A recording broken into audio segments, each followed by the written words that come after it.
Shalawama, I am Dr. Yasapa from Zion Law School. Welcome to Astrotheology. This is episode number 44. I believe it's 44. All right, so let's give it a minute and then we will get started. I'm going to check the live stream. Welcome, welcome, welcome, everyone who has been coming regularly, especially those who are our day one viewers. Welcome to you most graciously. We're thankful that you choose to spend your evening with us every time. We've done this for 44 episodes in a row, almost every day. I've missed a couple days, but even still, almost every day. Give me 1 second, y'all.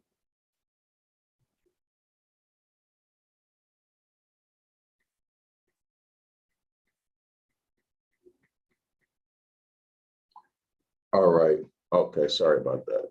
So let me check the live stream. Yeah, we're doing this every day, y'all. I'm going to try to stick to 9 p.m. Eastern Standard Time. But those of you who know me, you know I'm in the process of moving right now. So I'll be on the other side of the world soon, within the next couple of days. But even still, the goal is to keep it at 9 a.m. Eastern Standard Time. If you're a regular, if you've been with us from day one or close to day one, just send me an email. Let me know what time works best for you all, okay? And as best I can, I'll fit it into that schedule. But otherwise, let's say, let's try to keep it at 9 a.m. So give me a second. Let me try to get the, let me check the live stream, okay, to make sure we have volume and that the feed is okay. So give me 1 second, y'all. I just need to check. All right, we're good. All right, we are good.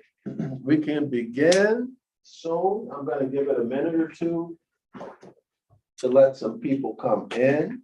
I hope everyone had a very good day. Well, not just a good day, but an amazing day. I hope everyone had an amazing day. I hope that your day has been successful beyond all expectations, right? And that's the truth, right? That's the goal, right? That's the goal. All right, so everybody knows what we're looking at. This is for you. The House of Yasharallah, this is for all Moors. This is the House of Yasharallah, our heritage, our language, the streaming 101 Ancient Ibaryath course. It's streaming. In this course, you're going to learn the skills, etymology, so on and so forth, like we talked about in all of these videos. Skills, skills, skills, skills, skills, and more skills that lead to enhanced, superior, outstanding reading comprehension. You learn those skills here. These skills are transferable. You have seen how the author of the Devil's Pulpit uses these same skills, although a different language, but the same skills, he uses them masterfully to crack the code of the Gospels. To crack the code of the Gospels. In other words, to show that from his point of view and others, that the Gospels are in fact astrotheology, or they're telling the story of astronomy through fairy tales, according to the author. All right, so now let's, I'm not going to do a review. We're going to start on page 235, where we left off from yesterday's live stream presentation. Okay, we are on page 235, and if you are new, if this is your first presentation that you are here with us for. The Devil's Pulpit by the Reverend Robert Taylor, who is a former or was a former Freemason and probably other, who knows, secret society member whose conscience got the best of him. And he started telling the secrets. He started to squeal. He started to sing like a bird, as it were. He spilled the beans. Anyway, the book, The Devil's Pulpit, is available as a free download. It is a free download, so be sure to download the PDF. I strongly recommend you print it and have it bound so that you can read it. Print it, have it bound so that you can have a physical copy and read it. Gain mastery of it, okay? Read it, understand it. That's the value of these live stream presentations. That's the value that I'm giving to you, which is hundreds of thousands of dollars. Hundreds of thousands of dollars worth of formal education, decades, that's plural, worth of formal education. You'll benefit from my investment in education, not just the money, not just the time, but the pain, the suffering, very often the humiliation, the humiliation, having to put up with people, all types of bad situations, right? That nobody wants to experience, but it's part of the cost. It's part of the cost of the higher levels of education. It happens like that, right? And of course, the discipline, the self-discipline that's developed and demonstrated. So I'm giving you access to all of that, all of me, in this free live stream presentations of astrotheology videos covering the foremost, the most outstanding, the premier source of astrotheology, which is the Devil's Pulpit.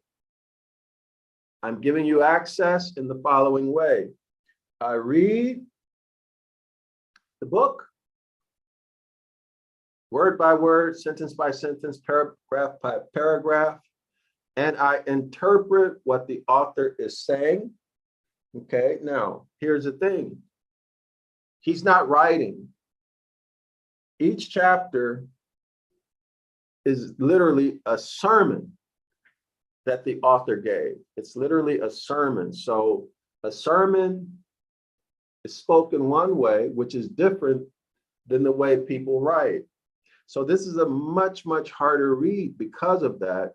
And then also, this book was published in 1857. The sermons were given in the 1810s, 20s, 30s, like that. So the English is different. Everything is different. So this is a very hard read. In fact, I would assume that probably 95 to 99% of the population cannot read and comprehend this book, cannot read and comprehend this book. Okay, so that's what I'm doing for you. That is my value proposition. That's why you should come here. That's why you should continue to come here, but don't take my word for it. Search YouTube, search Google, search everywhere. And you're going to find that the absolute best, high quality, and complete tool to understanding the Devil's Pulpit is right here at what you are watching right now on Zion Law School, on YouTube, presented by myself. I am Dr. Yasapa from Zion Law School. This is the absolute best, the highest of quality, and the most complete presentation of this topic. All right, based upon the book, The Devil's Pulpit. So that's why you should continue coming here. All right, so that said, scholars, I want to ask a few things of you. First, be very active in the comments. There are some of you who are very good in research. There are some of you who have a very good background in astrotheology. You know who you are. You know who you are. So I want to invite you to share your knowledge by putting that information as applicable or when appropriate in the comment section. Others of you are very good at looking up words. So when you come across a word or a term in the PDF that you think other people are not familiar with or that you're not familiar with, I would appreciate it if you would look it up, Google search it, cut and paste it in the comment section. So help me create an amazing, well, more than amazing, an outstanding presentation for people who come today, tomorrow, and even 10 years from now. Let's have all of the hard words, unknown words, all of the citations that we come across, even when we come across deity names. Okay, those of you who are good at this, Google search the deity's name and copy paste it in the comment section, because most people are not going to look up words. So if we can have it right there in the comment section for them, then they're going to learn that much more. So we have to return to the Most High, not as individuals only, but as a nation. So let's do that, and it's to our benefit. Okay, so I would appreciate it if all of you can help out. Also, if you know the answers to people's questions, go ahead and answer. All right, I don't pretend to know everything, because I'll be the first one to tell you that I don't know everything. So I need your help. Those of you who are willing, able, and capable, help me out, help us out. When I say us, I mean us as a people, by putting that information in the chat. Okay, so that said, I am going to get started. And again, please be very active in the comment section. All right, like and share the video. If you haven't subscribed, go ahead and subscribe. So page 235, let's begin with where we left off yesterday, which is the 10th explanation of the meaning of the sacramental cup. All right, the 10th explanation of the meaning of the sacramental cup, and it reads, page 235. Quote, "This cup is the New Testament in my blood," end quote. Says the deity whose name is spelled Bacchus of the Gospels. That would be, for those of you who remember, that would be JC, Christ figure. The scripture quoted is Luke chapter 22, verse 20.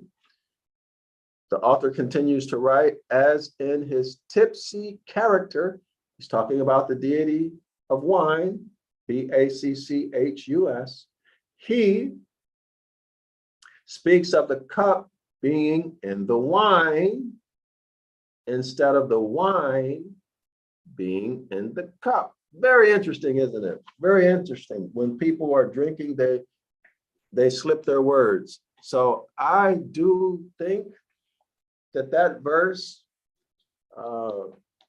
was written in that way. It's just my personal opinion, because the context, right? It makes sense with respect to the context. I do believe that verse was written intentionally that way.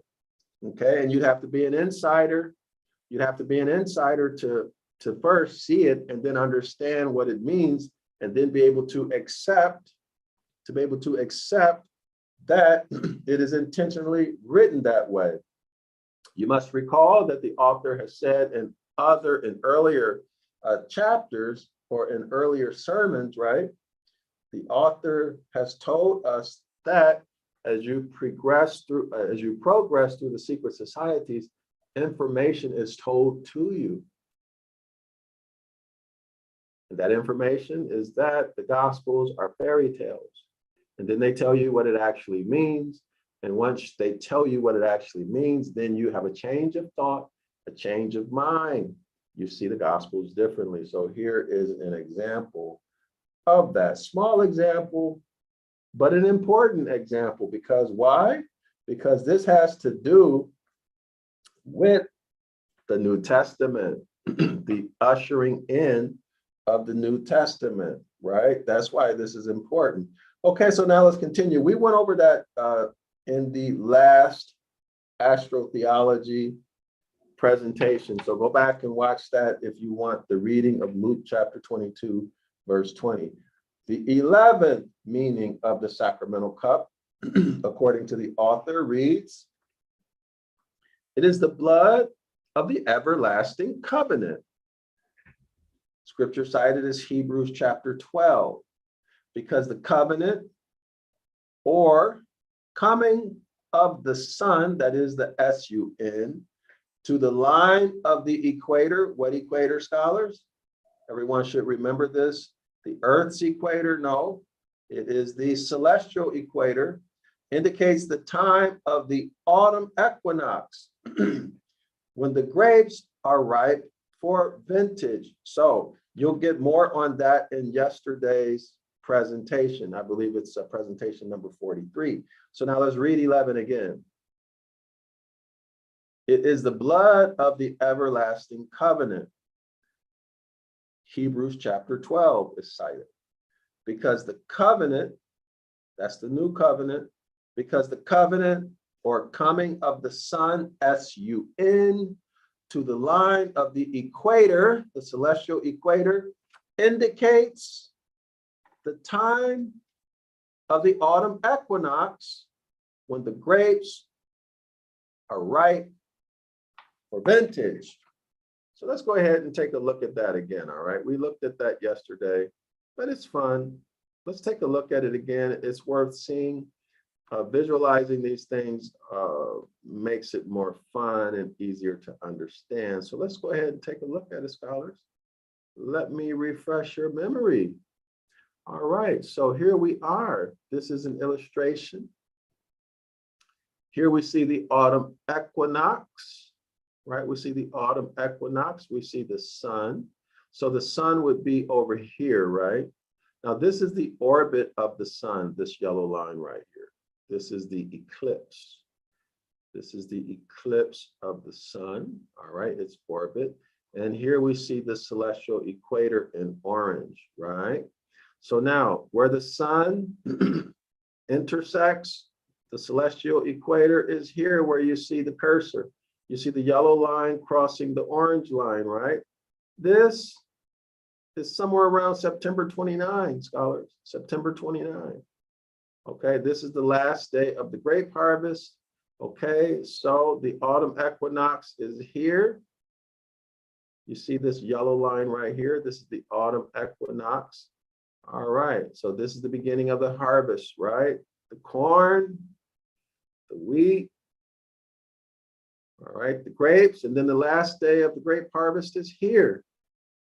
It is here.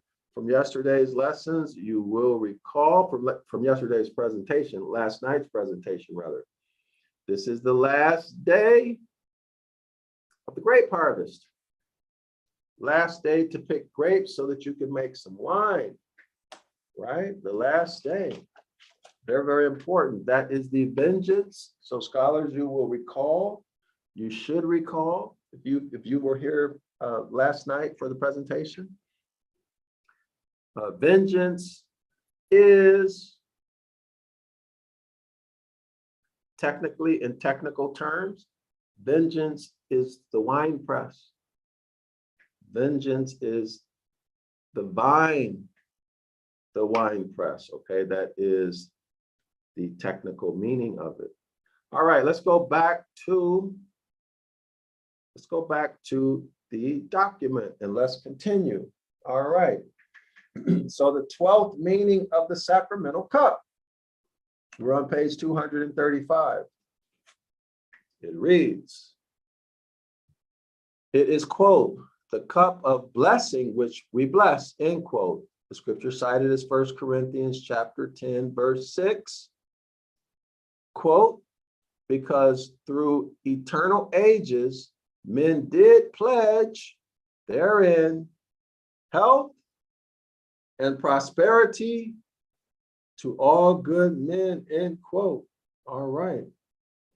The 13th explanation of the sacramental cup, according to the author on page 235, reads, it is the cup of abomination and of all abominable things. This is quoting from the book of Revelation in the New Testament. Because the time for the filling of that cup, that is the cup of abomination, is the beginning of the fall of the year. The AB hyphen Omen, O-M-E-N. Did y'all get that? Let's show it again. Let's look at it again. All right, let's look at the illustration again. All right, now scholars, you will recall that we are talking astronomy, not theology, and not dogma. We are talking astronomy. Okay, we are talking astronomy. All right, so here we are, the autumn equinox. If you want to know what the autumn equinox means, you can read this text here. Go back and watch the other videos in this series and you'll learn more about that, okay? So now again, the author is saying it is the cup of abomination and of all abominable things, citing the book of Revelations. Why? Because the time for filling of that cup is the beginning of the fall of the year. Everybody understands that? Okay, grapes, wine, grapes are harvested in the fall. So it is the beginning. Okay, that's why it's called a cup of abomination, according to the author, because it is the beginning of the grape harvest. He continues, he says it is the AB, okay, AB hyphen Omen, AB hyphen O-M-E-N, of the coming winter, all right? Of the coming winter. So here we are in the fall, and winter is coming over here, right? Winter is coming over here. All right, that's all the author is saying. It is the omen. So in other words, when fall comes and the harvest begins, it is a signal that winter is the next season that follows. That's all the author is saying. All right, very easy, very easy. So now let's continue. Because the time of filling that cup is the beginning of the fall of the year, the omen of the coming winter, and the croaking raven rising southeast by east immediately after that cup pecks the snake's back to make it drop and spill its precious content. When the cup, setting west by south, yields the ascendancy to the infernal serpent, who seems about to seize the crown of heaven. We showed the crown of heaven in presentation number 43. Who seems about to seize the crown of heaven, that's the corona, right? And to the scorpions, having things in their tails, and to their king, the royal star, Antares, or Antares rather, or Antares, the abandoned, the king of the bottomless pit. Okay, so let me try to find an image of this. Give me 1 second, y'all. Let's try to find the image. If we can find an image, let's give it a try. All right, let's give it a try. If y'all have any suggestions for a search term, put it in the comments. All right, so let's start with what the author gave us, the omen. Let's see if we can visualize that first. All right, and no, I'm sure there are books available, but they're probably very expensive and hard to get.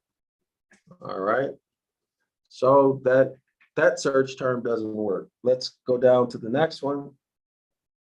The cracking raven, southeast by east, immediately after the cup, pecks the serpent snake.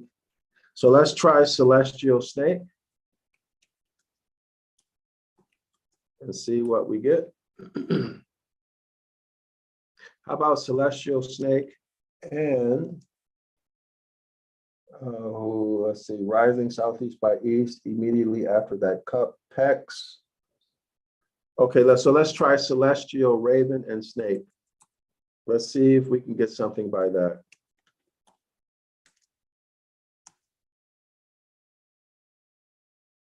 All right, so let's see, and still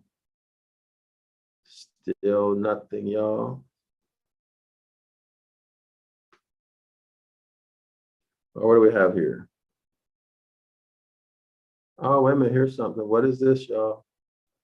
Scholars, do we have it? No, that's the crater rising Leo. So y'all remember the crater? Here's the crater that we talked about earlier in this chapter, the cup. This is the cup of salvation. Oh, this is it. This is the cup of salvation. This is the cup of salvation right here. Here's the corona. Y'all see the corona north? North, here's the corona. All right, that's the crown. Okay, so this must be the raven that the author talked. That looks more like an owl. No, here's the raven right here. Y'all see, here's the raven, the bird here. This is the raven. Okay, so the snake is the hydra, scholars. The snake here is presented as the hydra. All right, we dealt with the hydra in the very beginning of the book. The snake is the hydra. So we see the raven pecking on the back of hydra, which is the snake. We see the crater on the snake. Everybody see that? The cup of salvation. So now let's read the author's words again. It is the cup of abomination and of all abominable things. This is number 13, citing Revelation. Why? Because the time for filling up that cup, this is the cup here, the crater. Everybody see it? It's two handles. That's why it's called a crater. Because the time for filling up that cup is the beginning of the fall. All right, so the constellations are going to look like this in the beginning of the fall. Everybody got that? The constellations will look like this in the beginning of the fall. Let me show you. Let's correlate. So here, this is the autumn equinox. This is the beginning of the fall, right? Autumn equinox. That's when we'll see the snake and the crater and the raven, everything we just saw. It's going to be here. Let's go back to that image. All right, here it is. So here's the raven, here's the crater. You can see the head of the snake. It looks like a dragon, right? So here is the snake hydra, all right? So let's continue. So this is the beginning of August. You see this in the sky in the beginning of August. All right, so now let's correlate. Earlier in the initial chapters of this book, the author says that when you look into the sky, the untrained person, the ignorant person, the untrained eye looks up into the sky and they don't see anything. It looks like a wilderness. In other words, it looks like, imagine you're in an airplane or a helicopter, you look down and you just see a bunch of treetops. You don't see anything, just a bunch of trees, right? You look up, you see a bunch of lights in the sky. You don't see anything. That is the wilderness. The author has written that the key to understanding astrotheology, the key to understanding the zodiac is knowing which stars to connect so that you can make these images. So for example, there are certain stars you have to connect to be able to draw the crater. There are certain stars you need to be able to connect to draw the raven. There are certain stars you need to connect to draw Hydra. And once you're able to connect these stars, this is the key to understanding the zodiac, to understanding astronomy and astrotheology. Now you are no longer looking at a wilderness, but you see constellations. It is no longer a wilderness, right? This is one of the master keys. The other master key, of course, is philology, specifically etymology. Understand, scholars, the power of the information just given to you for free. You didn't pay for anything. If you use this information, it will empower you beyond belief. But it is up to you to use it. It is up to you to use it. Okay, now I'm asking everyone to subscribe to 101 Ancient Ibaryath. This is going to teach you grammar rules, parts of speech. It's going to teach you the Ibaryath pictographs, the culture. It's going to teach you how to do word studies. All of this knowledge and skills will help you to do what the author is doing. What I'm demonstrating to you by reading this book, showing you how the author uses these same skills, but in a different language. And you see the power. You see the power that it yields when you have the knowledge, when you develop the skills, and you become a master so that you can use it. All right. So go subscribe to 101 Ancient Ibaryath. We can't do anything more than what we've already done. It's for all intensive purposes, it's basically free. $1 for 1 day trial, $10 per month to subscribe. The value of this course is $10,000 easy. So don't sleep on this. Don't sleep on it. Empower yourself. Let's continue with the lesson. Let's continue. Oh, by the way, this the streaming 101 Ancient Ibaryath course, go to zionlawschool.org, but the link is also in the description area of all of the astrotheology video series. All right, you can get the link there too. All right, so this is one of the master keys. The second master key is linguistics, specifically etymology. Okay, master keys. Now that you know how to do this, you are no longer looking at a wilderness, but you're actually seeing constellations. All right, you're seeing constellations. Whereas before you were ignorant, now you are wise. Now you are wise. Let's continue reading from the top. Number 13. It is the cup of abomination and of all abominable things. Again, that's Revelation. Because the time for filling that cup, that's the crater here, is the beginning of the fall of the year. Every fall, the time to fill your crater, your cup, every fall is the time to fill your crater. How? By making wine. The omen of the coming winter. Okay, this is an omen. When you see these constellations in the sky, this is an omen that the next season is going to be winter. Clear? Everybody clear? Before we moved into cities and had all of these corporations providing all of the so-called food, our ancestors needed to know when winter was coming. So they would look up into the sky and see these constellations, and they would know that, okay, this is the beginning of fall. What's coming next is winter. So they would do their harvest, right? They would do their harvest, collect their harvest, the corn, the wheat, what have you, harvest their grapes, make all the wine, stir it up so they have something for winter. Springtime would come, right? Springtime would come, and then what? And then what? You reap what you sow. So if you don't sow anything, or if you sow and you're lazy, or you're unfortunate and you don't have anything, well, you're not going to reap much during the harvest, are you? Everybody understands that? See the principle? Related to natural law, related to the seasons. You reap what you sow. If you don't sow, you have no harvest. Fall comes in the harvest, you have nothing or very little. Wintertime comes, you're going to suffer. Springtime comes, hopefully you learned your lesson if you're still alive. Right? Now you're going to sow better. Right? You'll be more disciplined.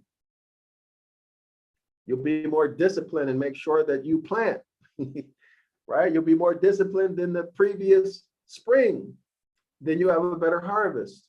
Right? All right, so that's the natural law of these so-called Bible principles that they make into these abstract things. All right, so now let's continue.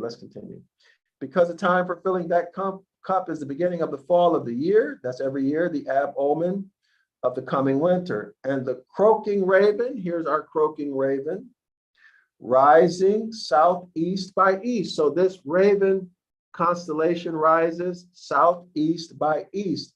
In the southeast by east part of the sky is where you will see this raven constellation immediately after that cup. All right, so here's the cup first, the crater, and immediately after you see the raven. You see the raven. All right, immediately after that cup, the raven pecks the snake's back. We see the raven pecking the snake's back, right? We see that. So now birds like to eat snakes, don't they? Some birds will eat a snake, right? So keep that in mind as how to remember this constellation. Imagine a bird, an eagle or something, in this case, a raven, catching a snake and eating it, right? We've seen that. All right, so the raven pecks the snake's back to make it drop.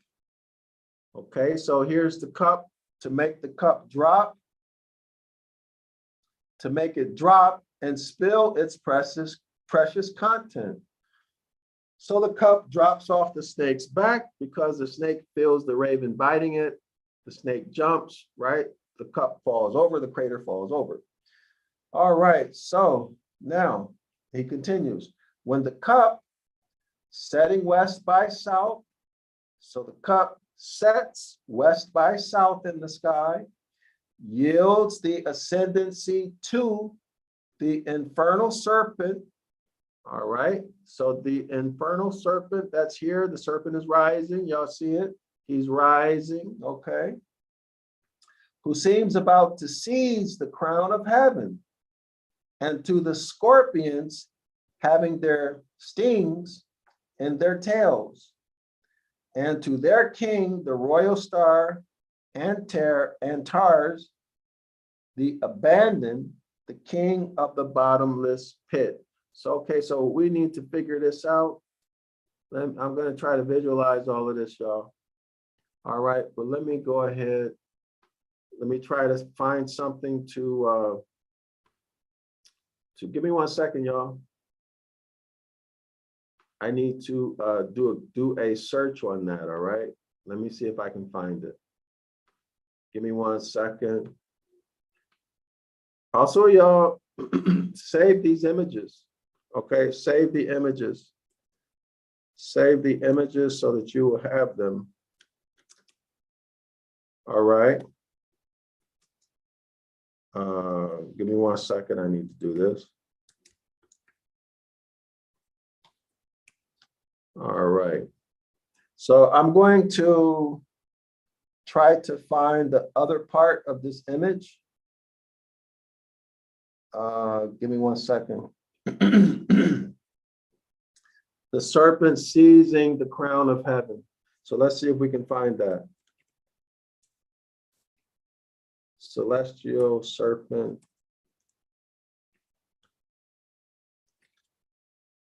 And crown of heaven. So let's see if we can find the image. I'm going to share my screen so y'all can participate. You can see what I see. So this is my search term. Celestial serpent, crown of heaven. Let's see if we see any images. You know, the fun thing about this is we never know what we're going to get when we go into these discussions. We really never know what we're going to get when we start trying to visualize all of this. And we can be on one paragraph for an hour, literally, if we wanted to. Excuse me. And it would be all good, right? It would be all good because we're learning.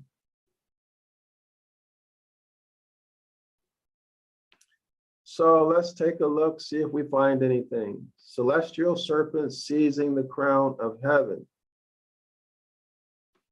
I wonder if this has some, the author did cite the book of Revelation, right? He did cite the book of Revelation. All right, let's continue. See if we see anything. Give me 1 second. So here's Virgo. All right, here's the Pica. Everybody remember that from yesterday's presentation? Here's the Spica. So Bernie Max is here. I believe this is Bernie Max. Here's the sun. Everybody see that? Everybody see that? Here's the Corvus. Here's the crater. Everybody see? Here's Hydra. Here's the snake. And here is the woman. Here's Virgo. Y'all see? Here's her wings. I wish it would. Let's see if it'll increase. Oops, hold on. Well, no. All right, this is an image, but it's not as good, unfortunately. But can y'all see, scholars? See Virgo's head, the woman's head? Here's her wings, a wing here. Here's a wing here. This is one arm. This is the other arm. Everybody see her arm right here? Here's her other arm. This is the Spica star in her hand. And on the opposite arm, here's the Verney matrix.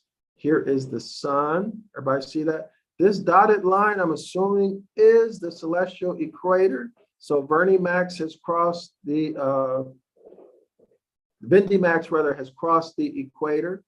Okay. Here's the Corvus. All right, here's the crater, the cup. Everybody see? Hydra, this is the snake. All right, so we got it. That's it, y'all. All right, so we got it. Virgo, this is the sun.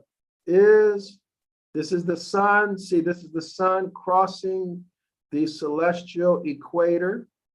Everybody remember that? So everything that we've discussed so far, we see here.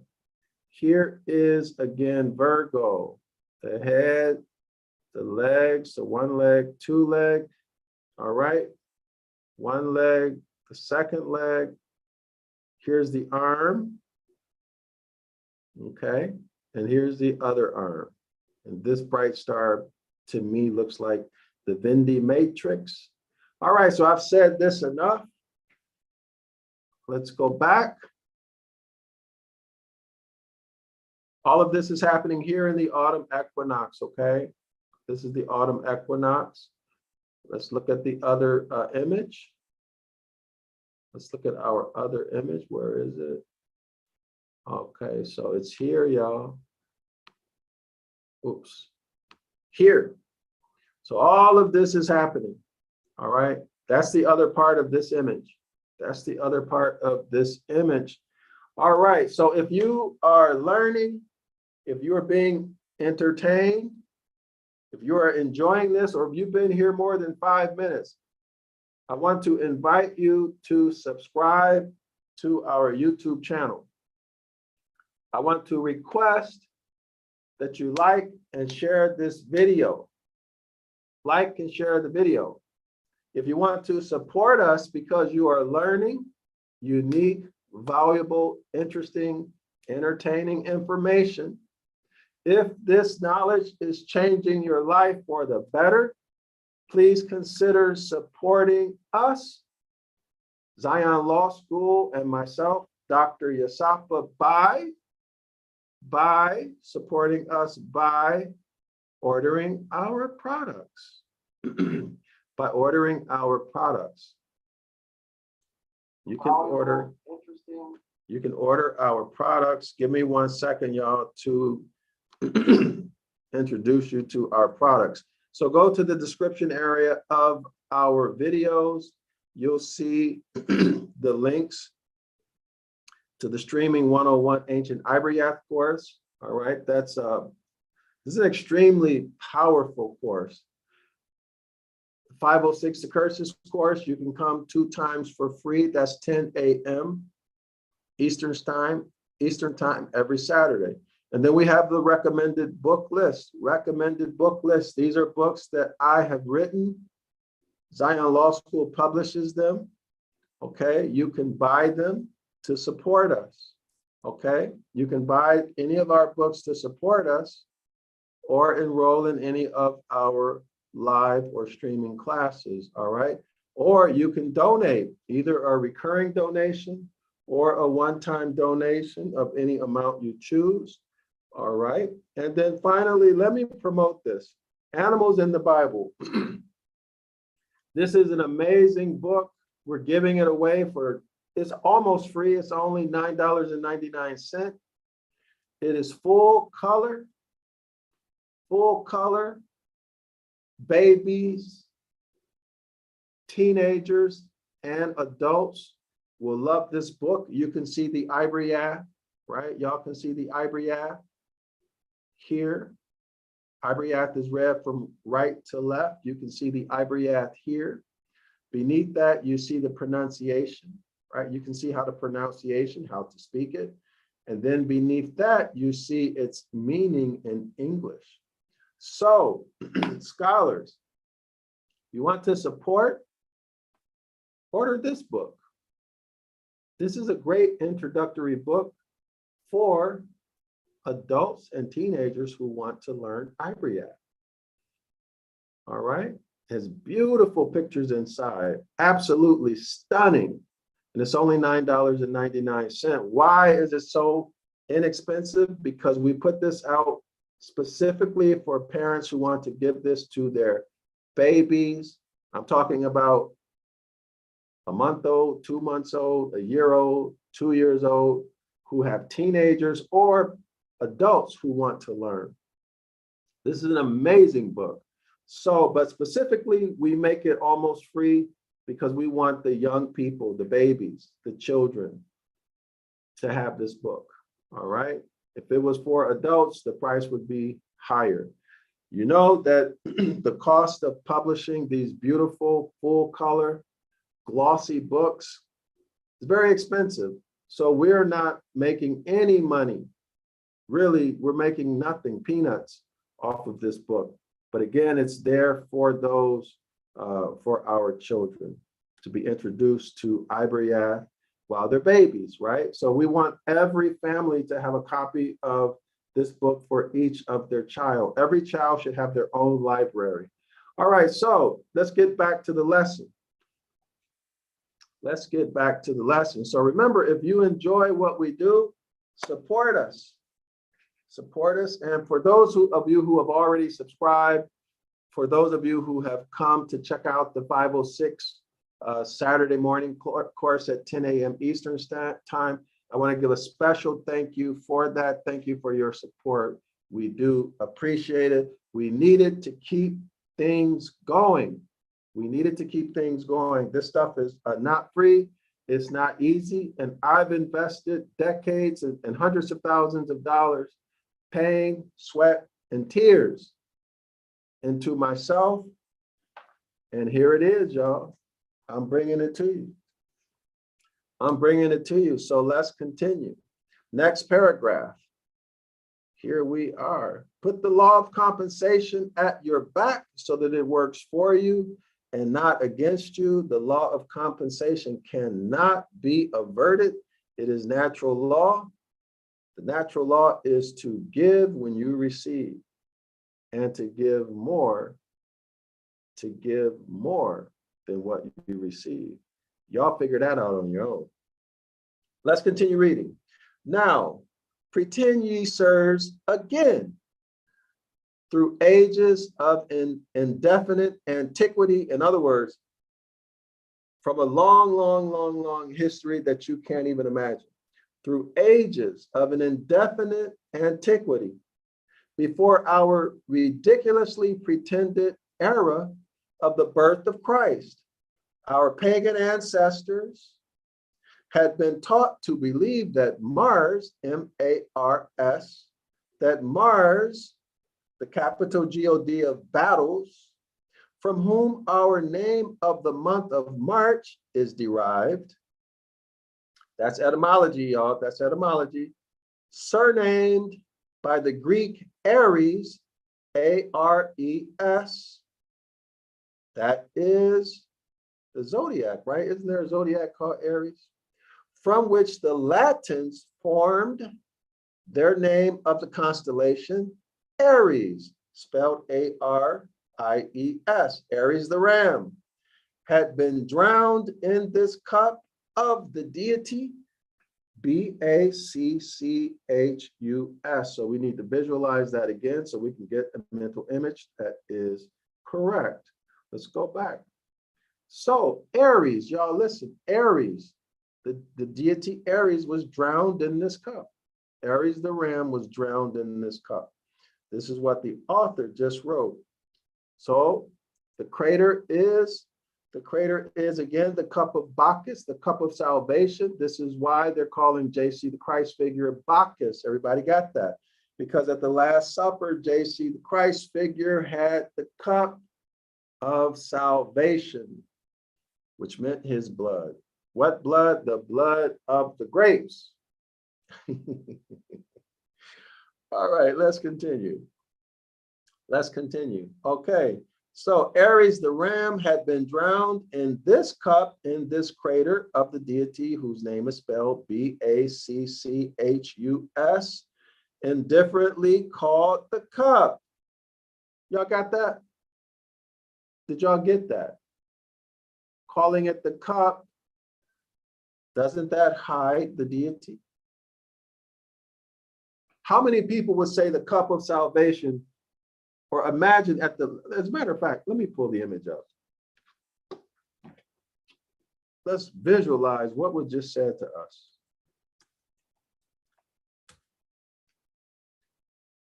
Let's take a look at what was just revealed to us. This is the Last Supper, right? This is the Last Supper. Does anyone see the crater? Here's the cup of wine, right? Here's the crater. Y'all see it? Two handles. Everybody see that? A cup with two handles is called a crater. Let me prove it to you. We did this in another video.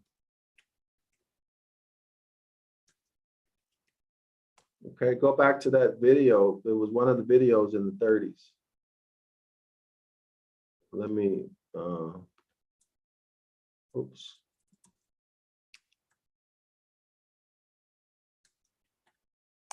We did a video, we visualized it. We also looked at the meaning. So y'all see, we looked at crater. Here we go. Y'all see it? There it is. There's your crater. Here's the crater. Everybody see that? This beneath the crater is, everybody, scholars in the audience, what is this? This is Hydro the serpent, right? Hydro the serpent. Here's the crater. So over here, we should see the raven, right?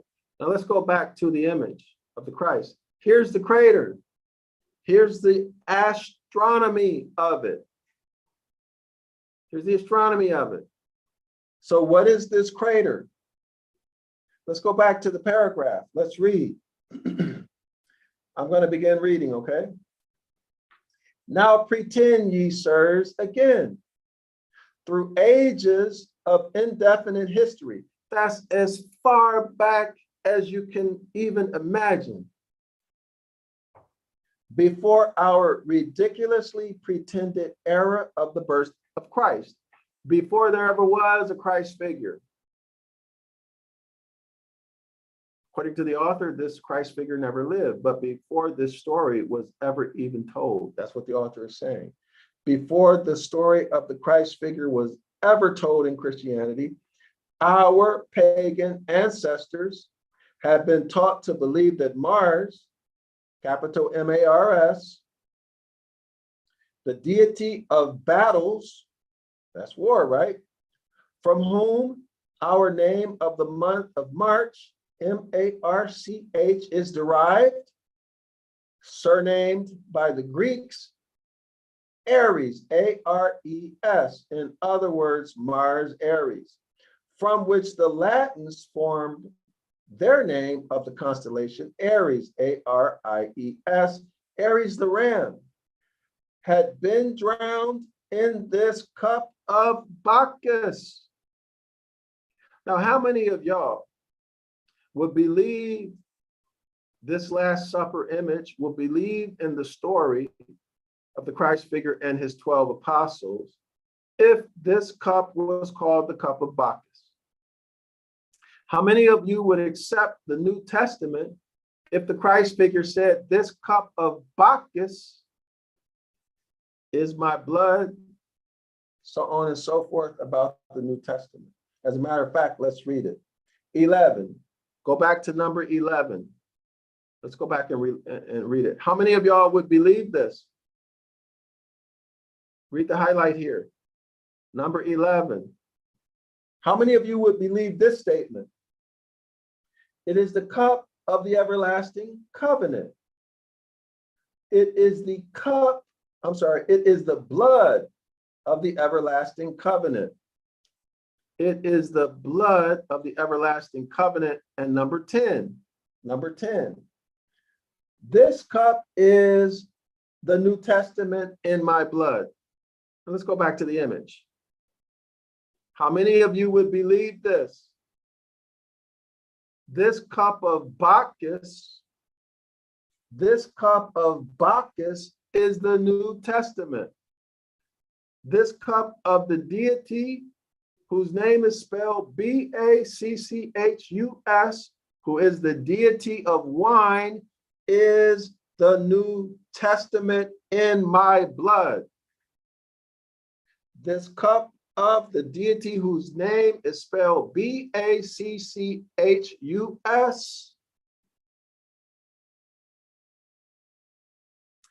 is the New Testament in my blood. One more again, y'all. One more again. This cup of the deity whose name is B-A-C-C-H-U-S, who is the deity of wine, is the New Testament in my blood. Quoting Luke chapter 22, verse 20. So let's look at it, y'all. Luke, don't get mad at me, everybody, okay? Please don't get mad at me. I'm only showing you what the astronomical and astrotheological meaning of this is. We're at Luke chapter 22, verse 20. In the NIV version, it reads, in the same way, after the supper, he, that is JC, the Christ figure, took the cup. What cup? The cup of the deity whose name is spelled B-A-C-C-H-U-S, who is the deity of wine, saying, quote, this cup of the deity whose name is spelled B-A-C-C-H-U-S, who is the God of wine, is the New Testament in my blood, which is poured out for you. Is it clear? Would you believe this? Would you even accept it if you knew that this cup is a pagan deity?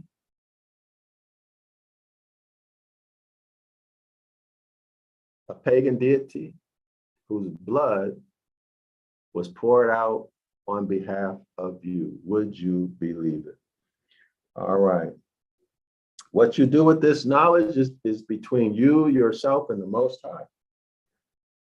Whether you accept it or reject it, that's up to you.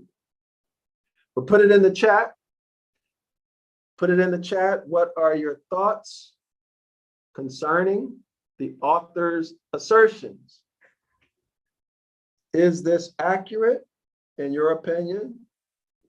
Or is it not accurate?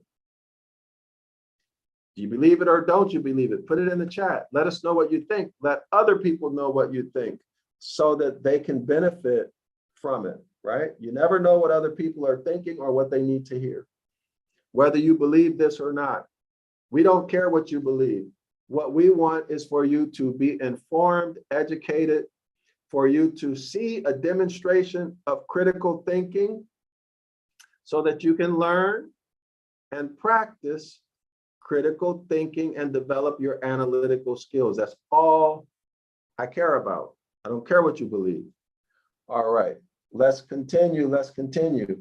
Let's take a look at Hebrews chapter 12 and see if we find anything interesting there. All right, Hebrews chapter 12. If you are a Christian or a Christian Hebrew Israelite, admitted or in denial, you may find this offensive. How many verses is this? Does anyone want to come in and read this? Well, I'll tell you what, I'll read it. I'll read it for the sake of the recording, for the sake of the video, for the sake of our people. I will read Hebrews chapter 12. This has to do with the 11th explanation of the meaning of the sacramental cup. Number 11. All right, this is Hebrews chapter 11. Let me see, I'm sorry, no, this is Hebrews chapter 12. It reads, therefore, since we are surrounded by such a great cloud of witnesses, let us throw off everything that hinders and the sin that is so easily entangles, and let us run with perseverance the race marked out for us, fixing our eyes on JC the Christ figure, the pioneer and the perfecter of faith, for the joy set before him endured the cross. Scholars who have been here from the beginning, you will recall what that cross is astronomically, right? It has to do with the blank and blank. Go back and watch the last several presentations we did to get that information. Scorning its shame and set down at the right hand of the throne of capital God. Consider him who endured such opposition from sinners, so that you will not grow weary and lose heart. In the religion that I was once in, this was one of the foundational scriptures that robbed people of their time, energy, and effort. That robbed people of their time, energy, and effort. All right, so let's continue. Let us continue. Now, remember the 11th reason, I'm going to read this before we go further into the verse. 11, it is the blood of the everlasting covenant. And then Hebrews chapter 12 is cited. Because the covenant or the coming of the sun, that's the S-U-N, sun, to the line of the equator, there's your answer, the celestial equator, indicates the time of the autumn equinox when the grapes are ripe for the vintage. All right, let's continue. Capital God's disciples, his children, that's the subheading. Verse 4. In your struggle against sin, you have not yet resisted to the point of shedding your blood. All right, so what blood, right? Be the blood of the grapes, because we're talking about the grape harvest in autumn. We're talking about astronomy, not theology, right? Okay, continue. and have you completely forgotten this word of encouragement that addresses you as a father addresses his son, S-O-N. It says, my son, do not make light of the capital L-O-R-D's discipline and do not lose heart when he rebukes you, because the capital L-O-R-D disciplines the one he loves and he chastises everyone he accepts as his son, S-U-N. Endure hardship as discipline. Capital G-O-D is treating you as his children. For what children are not disciplined by their fathers. If you are not disciplined and everyone undergoes discipline, then you are not legitimate, not true sons and daughters at all. Moreover, we have all had human fathers who disciplined us and respected them for it. How much more should we submit to the Father of spirits and live? They disciplined us for a little while as they thought best, but capital G-O-D disciplines us for our good in order that we may share his holiness. No discipline seems pleasant at the time, but painful later on. However, it produces a harvest, righteousness, and peace for those who have been trained by it. Therefore, strengthen your feeble arms and weak knees, make level paths for your feet so that the lame may not be disabled, but rather healed. Next subheading, warning and encouragement. Make every sort of effort to live in peace with everyone and to be holy. Without holiness, no one will see the capital L-O-R-D. See to it that no one falls short of the grace of capital G-O-D and that no bitter root grows up to cause trouble and defile many.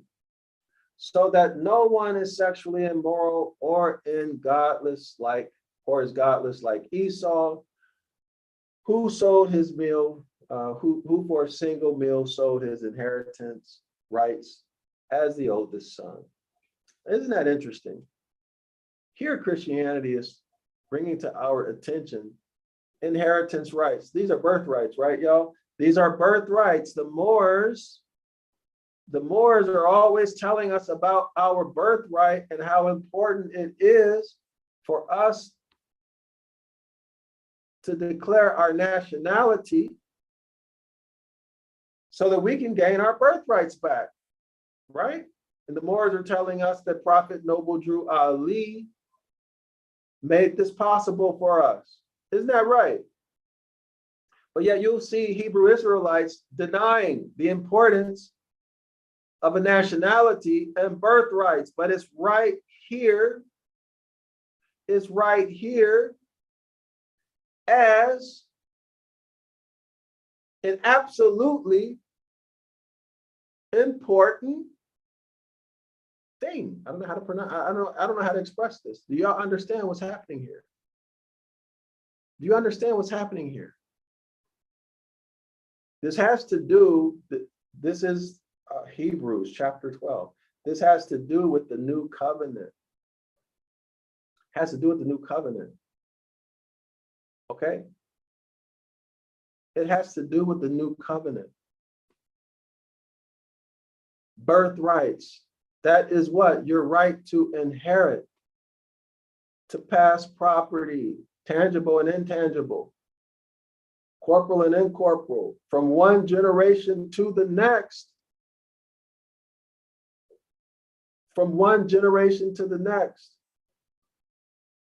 You cannot do that without a nationality, as Noble Drew Ali, Prophet Noble Drew Ali has told us. Verse 16 again, see that no one is sexually immoral, or what does he say? Or godless like Esau. Well, why is Esau being said to be godless? Who for a single meal sold his inheritance rights as an oldest son. So what is this telling us? What is this telling us? Again, Esau is said to be godless. Why? Because he did not value his inheritance. He did not value his birthright. Do you understand, scholars in the audience? Do you understand what this means? Let me show you. I know I'm going off on a tangent, but it's really not a tangent. Exodus chapter 20, verse 12. Zion Law School scholars are very familiar with this.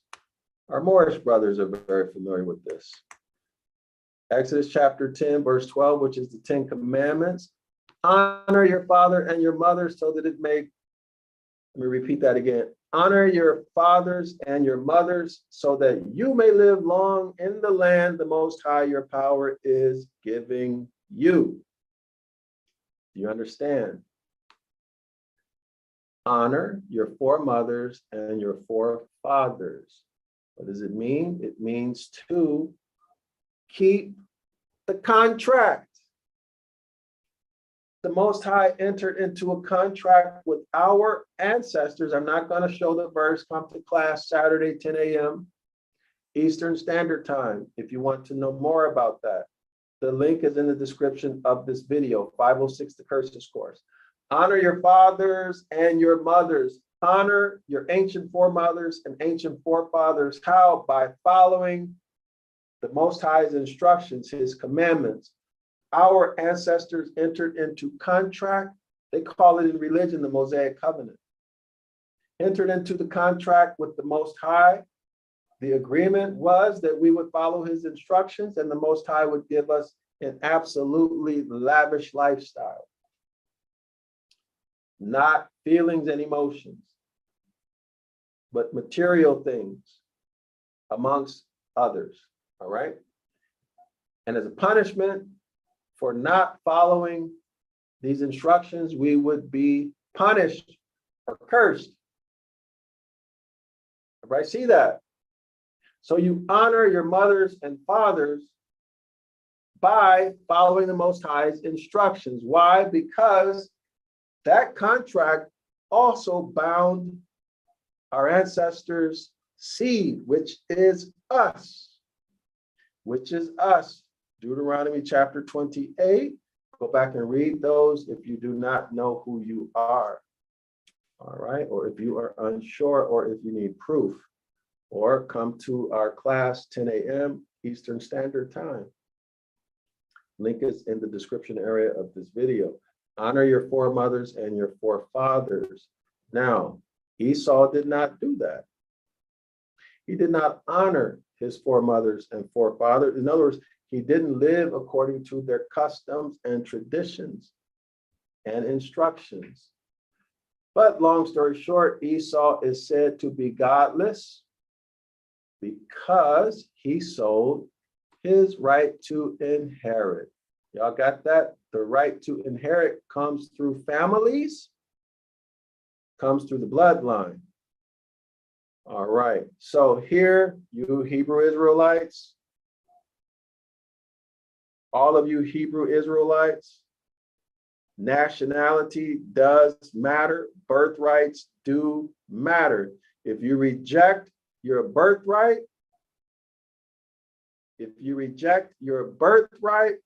how then are you different from Esau?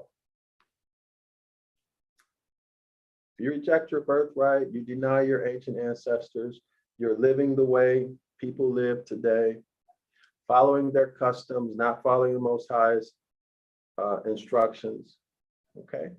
You're in bad shape, whether you know it or not. Inheritance rights are birthrights. But anyway, let's get back to the book.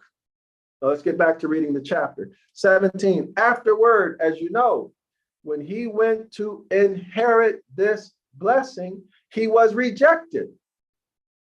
Afterward, after you know, when Esau wanted to inherit this blessing, his inheritance, his birthright, he was rejected.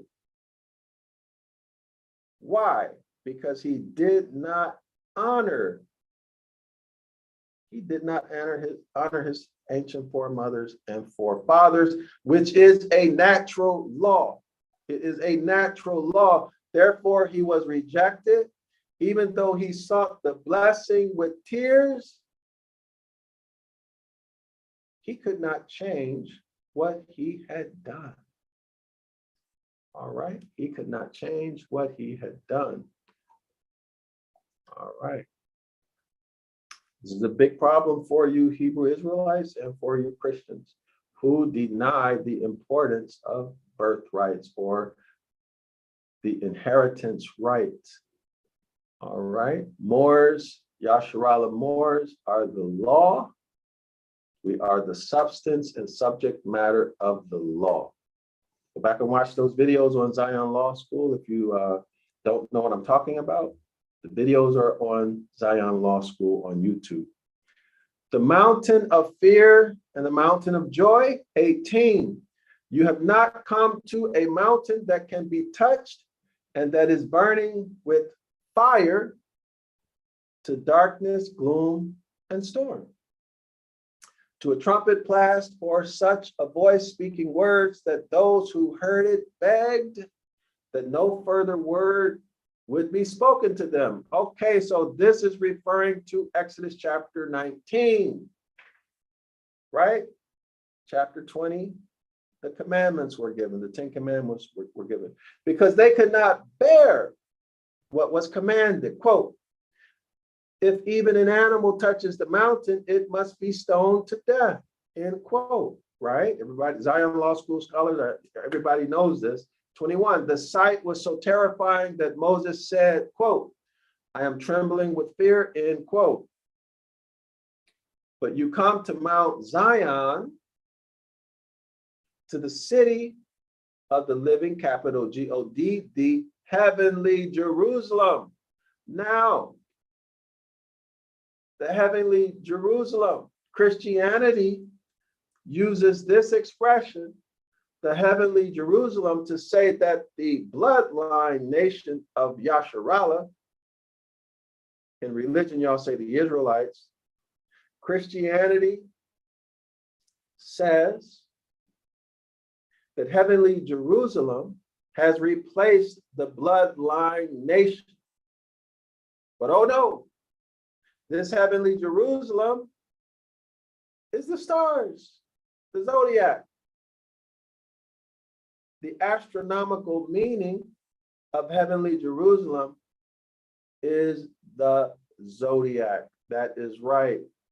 Scholars in the audience, there is no such thing as replacement theology.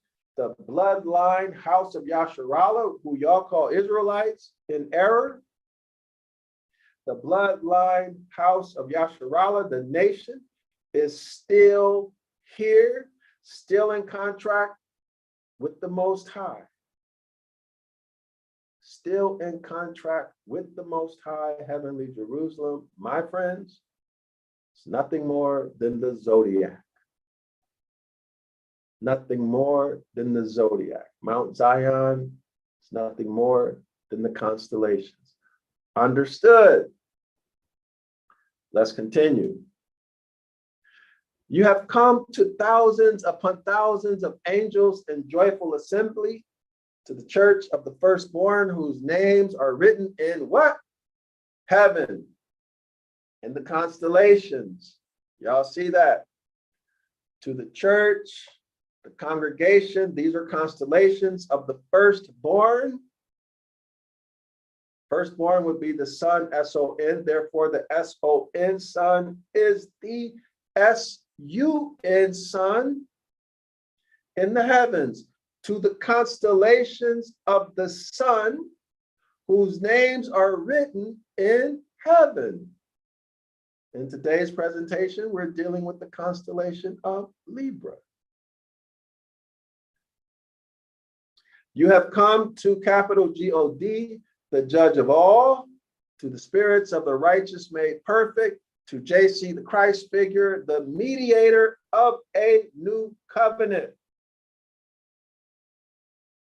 You must recall the image that we looked at. The crater, the cup of wine with two handles correlating back to the Last Supper, the cup of the deity whose name is spelled B-A-C-C-H-U-S, the deity of wine, aka JC, the Christ figure, the 12 apostles, the 12 constellations of the zodiac, the Christ figure with his halo, the Christ figure with his halo, the sun,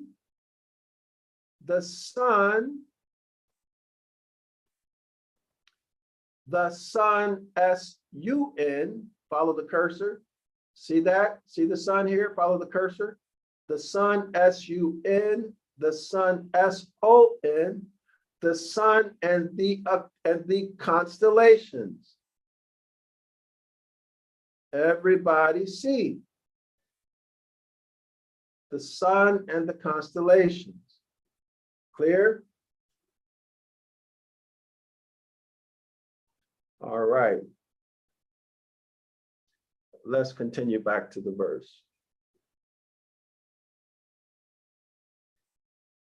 Oops. All right. Let's continue. 24. To JC, Christ figure, the mediator of a new covenant, and to sprinkle blood that speaks a better word than the blood of Abel. All right, let's continue. To see to it that you do not refuse him who speaks. If they do not escape when they refuse him who warned them on earth, how much less will we, if we turn away from him who warns us from heaven? At that time, his voice shook the earth, but none he has promised. Quote, once more I shall shake not only the earth, but also the heavens, end quote. The words, quote, once more, end quote, indicate the removing of what can be shaken, that is, created things, so that what cannot be shaken may remain. Therefore, since we are receiving a kingdom that cannot be shaken, let us be thankful. And so worship, capital G-O-D, acceptably with reverence and awe, for our, quote, capital G-O-D, is a consuming fire. The sun, scholars, the sun is a consuming fire. The sun is a consuming fire. All right. The sun is a consuming fire. Okay, I tried to find Hebrews. Okay, yeah, the sun is a consuming fire. Y'all see that? Oh, I'm sorry, the capital G-O-D is a consuming fire in Christianity. JC, the Christ figure, is also capital G-O-D, the Father, right, in the Trinity. So now let's go again. Let's take a look at the sun. The sun is a consuming fire. Let's take a look at it. Y'all see that? The sun is a consuming fire. The capital G-O-D is a consuming fire. Capital G-O-D is a consuming fire. Does everyone see the astrotheology of it? The sun is a consuming fire. The sun is a consuming fire. The sun, S-U-N, the sun is a consuming fire. The sun enters into each constellation once a year. 12 apostles, 12 constellations. The cup of the deity whose name is B-A-C-C-H-U-S, the deity of wine. In autumn, the deity of wine. In autumn, the wine pressed. The grapes are gathered, pressed. They make wine. The deity whose name is spelled B-A-C-C-H-U-S, CCHUS, the God of wine, is in fact, JC, the Christ figure, according to astrotheology. This all represents this event happening at the autumn equinox and this event. They are equivalent. Here's our crater. All right, equivalent. All right, scholars, let's continue back to the lesson, to the presentation, whether. Let's continue. We read 13. Oh, we need to take a look at the deity. Let me see where. Okay, so we are here. Let's spend our remaining time looking at the royal star and all of this. Okay. All right, so let's go back to the web browser and see what else we can see.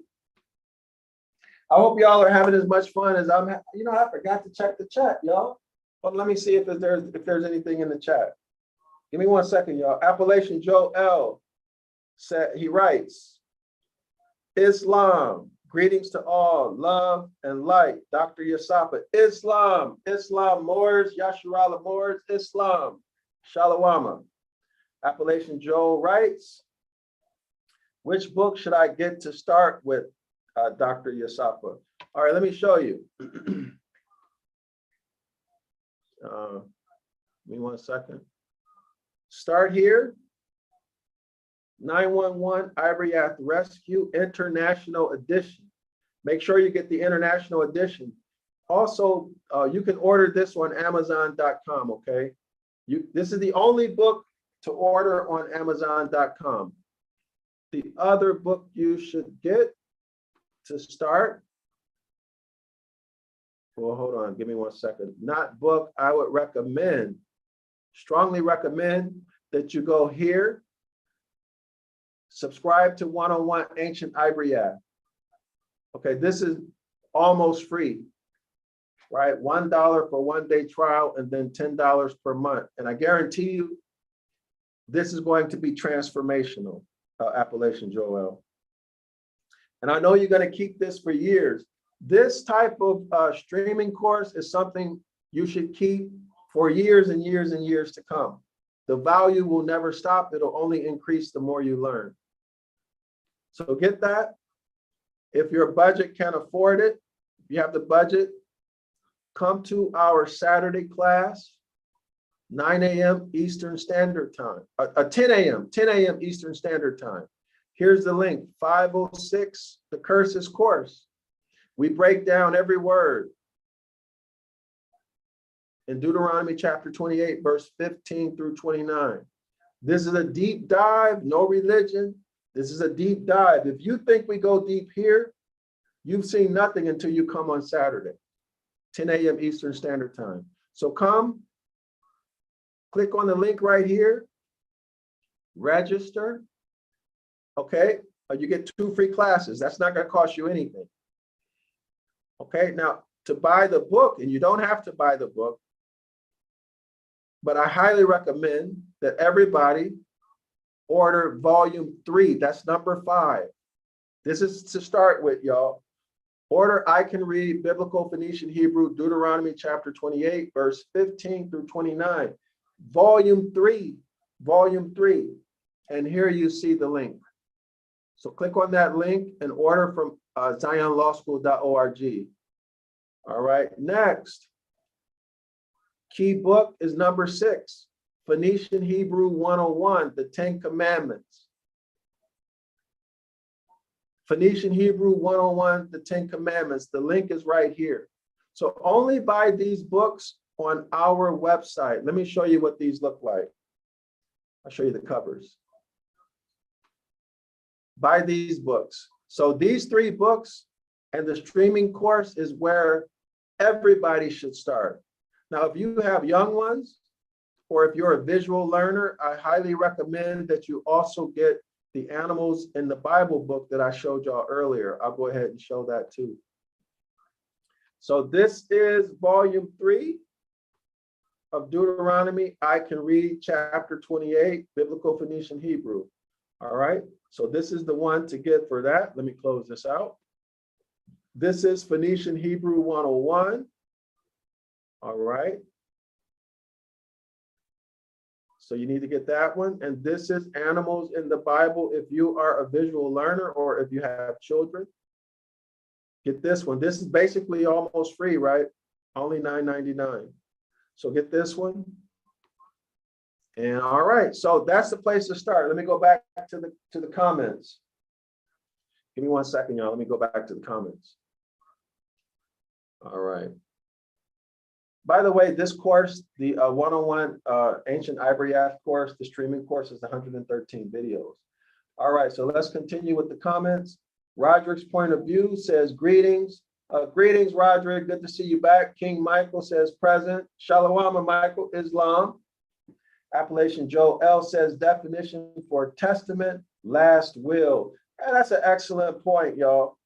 What are wills made for? What are wills made for? Last will and testament. Gary Tucker writes, Shalom, family, FYI.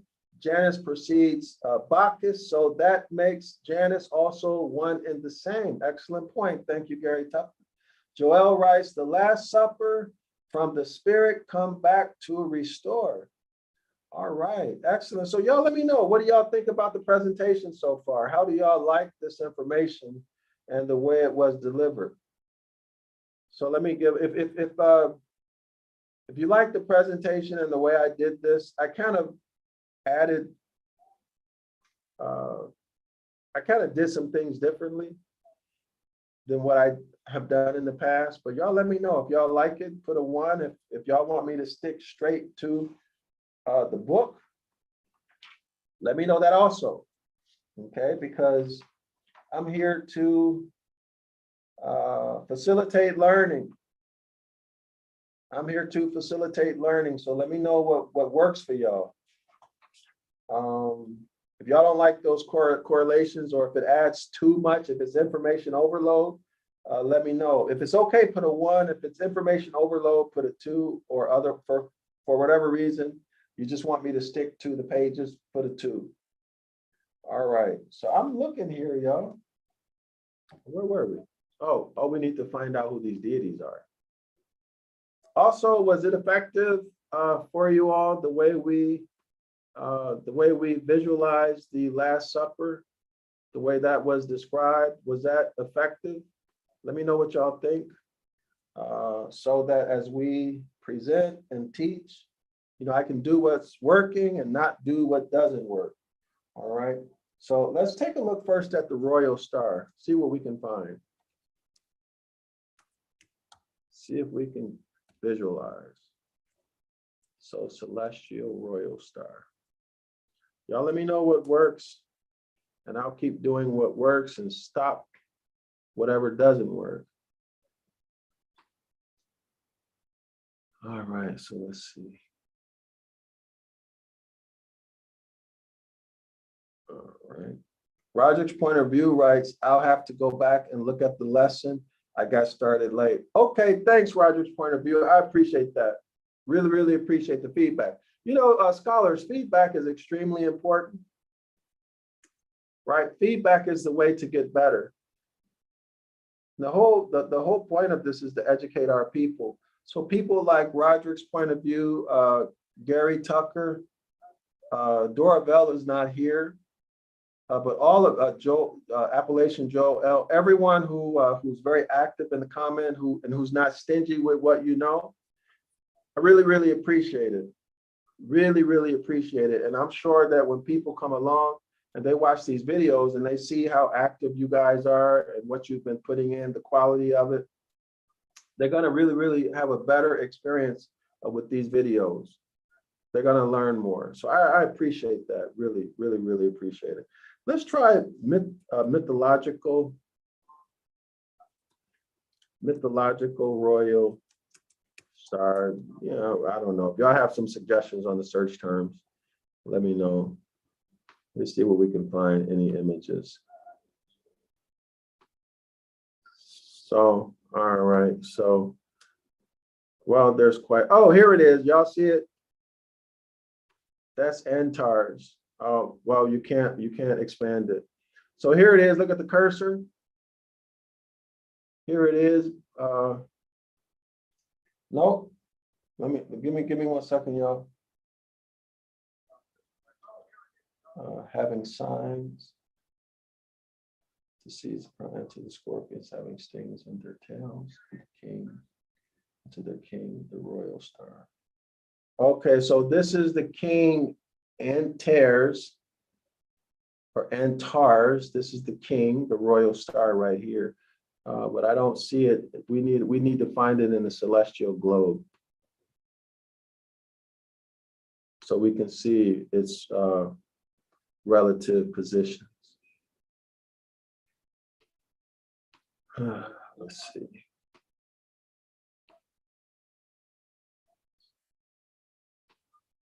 Let's see. Roger's point of view. Okay.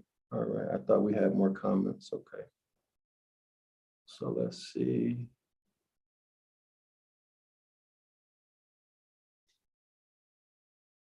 Okay, y'all, here's the scorpion, the Scorpio, rather, the scorpion. This appears to be, I guess this is the celestial equator. But I have an idea. Let's type in celestial snake and scorpion. Let's see what we get.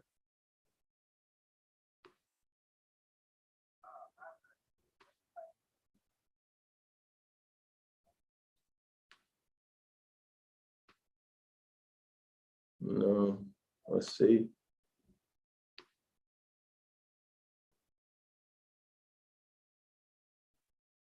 I'm sure they have some books, y'all, that nobody knows, or probably only certain people in the community knows. Oh, all right, knows about them. You know what I'm saying? So here we are. This appears to be the celestial equator, this horizontal line here. This is the eclipse. This is Libra, the scales. This is the scorpion. And here's Hydra. So y'all see, here's Hydra. That's the tail of Hydra. All right, so there we have it, y'all. That's Hydra. Let's go back to our image. So that, y'all, do y'all see the cursor? That image would be somewhere over here where the cursor is. Right, and the reason why I'm saying that is because we see the tail of Hydra. Y'all see that? So let me see, what is this? This is 15, is that 15? Yeah, this is 15. This is 15, so let's see where is that. Okay, so there's no degree here, so there's nothing to compare it to. All right, so let's go back. So anyway, here we are, y'all. So we see this image also. We see this image also occurring, that will image that constellation, also occurring here, the autumn equinox. So here we are in space and time. All right, there we are in space and time. So let's go back. All right. The abandoned. Okay, so it appears that the scorpions having stings in their tails, and to their king, the royal star. The king, the royal star, is the star Antares, Antares. The abandoned, so the abandoned, the king of the bottomless pit. So all of that appears to be the same star that we just looked at. So let's go back to the image.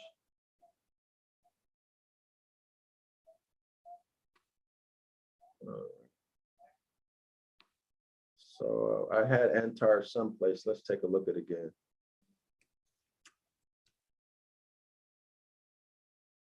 One second.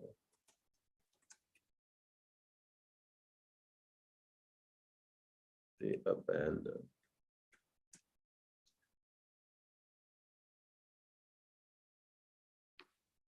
Let's see what we see, y'all. Okay, let's see what we see.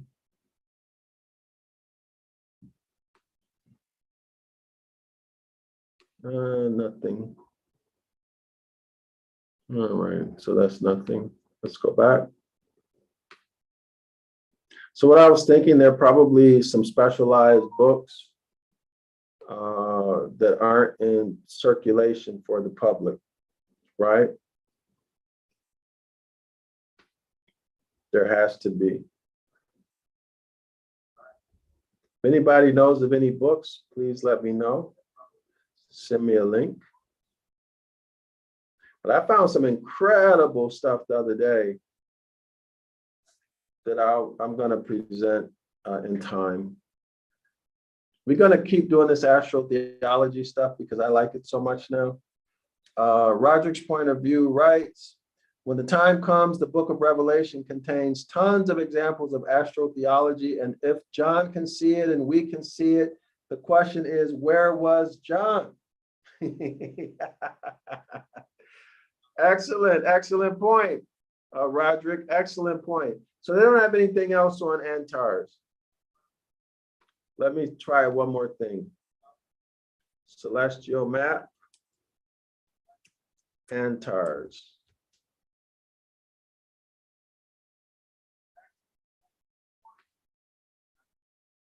Yeah, I'm starting to really like this. Okay, y'all. This is better. I think this is the best that we've seen so far. So here's Antars. Everybody see that?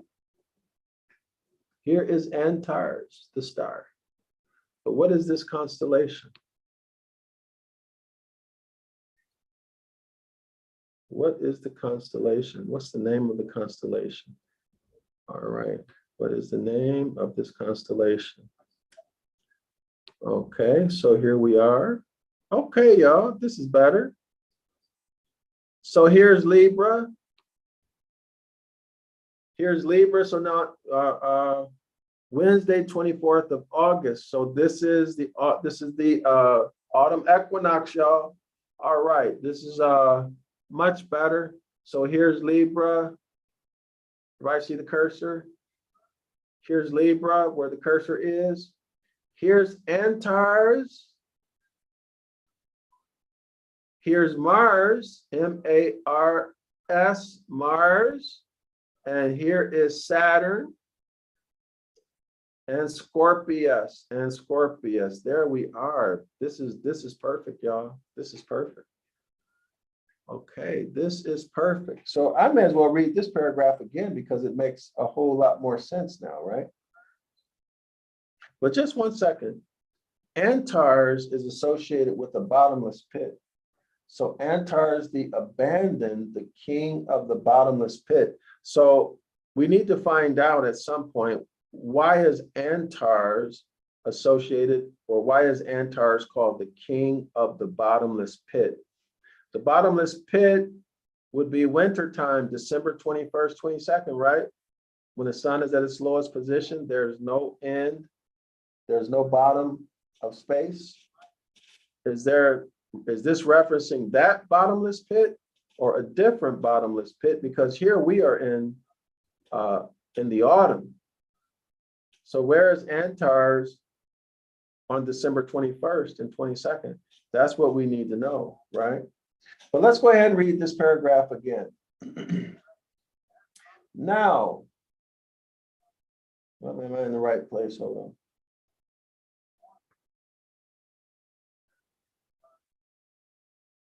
No, we don't need to read it again.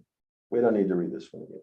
Okay, so now we see the visualization of everything. Libra's over here on the far right where the cursor is. Again, we see Antares here in the center. We see Scorpius, the serpent. We see Mars, right? We talked about Mars. Well, I'll read the paragraph again. Let me take y'all let me identify where we're at first before I begin reading, okay? Let me stop the share. Give me 1 second. Let me show y'all where we're at. So we're going to begin reading here to describe this image, okay, y'all? So scholars, the highlighted portion is where we're reading from. So let's go back to that image. Okay, here we go. So let's read. This is page 235. Now pretend ye, sirs, again, through the ages of indefinite antiquity, that means as far back can go, before our ridiculously pretended era of the birth of Christ, that means before there ever was a JC, the Christ figure in Christianity, our pagan ancestors had been taught to believe that Mars, here's Mars, everyone, scholars, take a look at the screen, look at the cursor, Mars, M-A-R-S. Our pagan ancestors were taught to believe that Mars, the capital G-O-D of battles, Mars, the capital G-O-D of battles, from whom our name of the month of March is derived, surnamed by the Greeks, Aries, A-R-E-S, from which the Latins formed their name of the constellation, Aries, A-R-I-E-S, the ram, had been drowned in this cup of Bacchus. And here we are, the cup, the crater, the deity whose name is spelled B-A-C-C-H-U-S.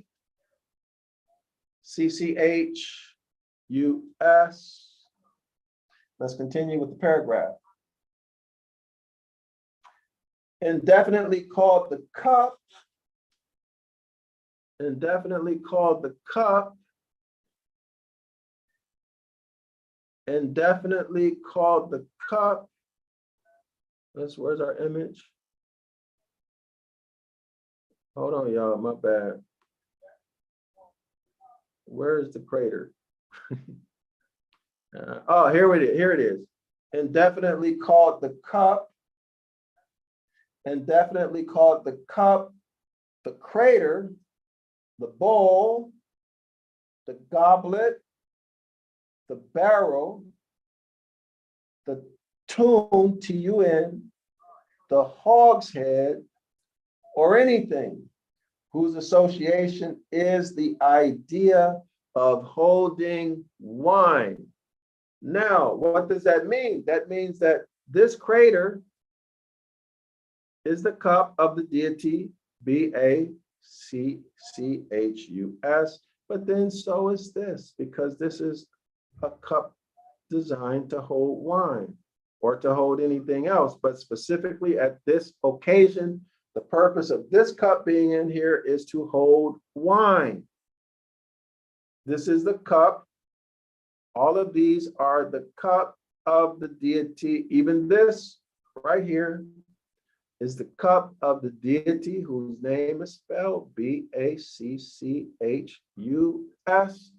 The sun, S-U-N, the sun, S-O-N, the apostles are the 12 constellations of the zodiac. That I'm going to say, Shalawama. Appalachian Joel writes, gratitude, Dr. Yasafa Shalawama. Gratitude, Joel. I'm going to say Shalawama, y'all. We didn't get far in terms of pages, but I think we did get far in terms of being able to crack open what this sacramental cup, this cup of salvation is, being able to see it with our own eyes and then relate it to astronomy. So just in summary, or let me make this statement.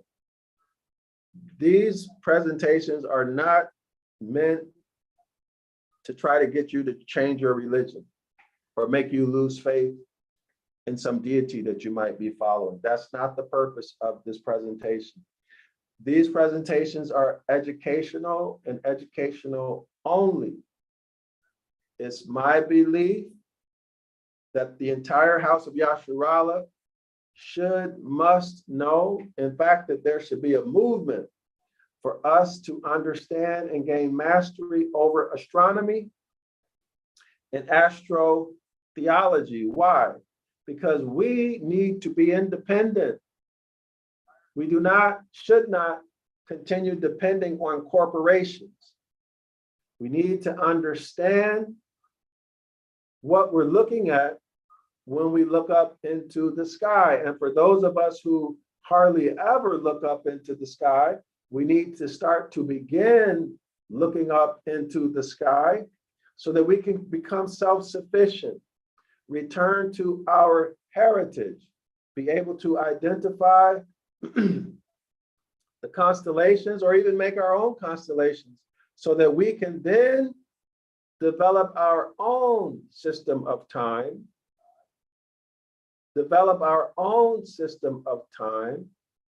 and understand the seasoning of the seasons so that we can begin to prepare our lives around nature and return to the Most High, because his instructions are at their essence natural law. His instructions are at their essence natural law. All right. Shalom, y'all. Thanks for spending the evening with me. I'm Dr. Yasapa from Zion Law School. Be sure to subscribe to 101 Ancient Ibaryath, the streaming course, this powerful course. Also, be sure to visit us every Saturday. 506 The Curses course is a live course. The links for everything is in the description area of all of the astrotheology videos. Everybody in the comments are welcome to come into this live stream and help me with the reading, and also give your comments and even answer questions. Everybody's welcome to come in. King Michael writes, starting from elementary, not college. Right. But see, y'all, this is really, really important stuff. Astronomy really is important stuff. Okay, there are natural laws that we need to master. In other words, the sciences, right? Physics, mathematics, language. Ibaryath is a language, right? We need to master these things. We need to not only master one, but all. Each man, each woman needs to master all. Okay, we need to be independent. Separate from these corporations. That's my point of view. Anyway, so we'll see y'all tomorrow, 9 a.m. Eastern Standard Time. Islam to all the Moors. Islam to all the Moors and the Yasharala Moors. We are one family, the natural people of the earth. Everything on the earth belongs to you and me. We are the substance and subject matter of the law. What is the law? The law is what you say it is. Who are the judges? You and I.